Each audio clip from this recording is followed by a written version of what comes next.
అనగనగనగా కాశీరాజు కుమార్తె అంబ. ఆమెకు ఇద్దరు చెల్లెళ్ళు, అంబిక, అంబాలిక. వీరి కోసం స్వయంవరం ఏర్పాటు చేశారు. ఆ స్వయంవరంలోకి భీష్మ వచ్చి ముగ్గురు రాజకుమార్తెలను గెలుచుకొని హస్తినాపురానికి తీసుకువెళ్ళాడు.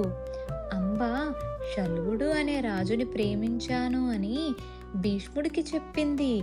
భీష్ముడు ఆమెను శల్వుడి దగ్గరికి పంపించాడు. కాని శల్వుడు ఇలా అన్నాడు: నిన్ను భీష్ముడు గెలుచుకున్నాడు కాబట్టి నేను నిన్ను అంగీకరించలేను అని.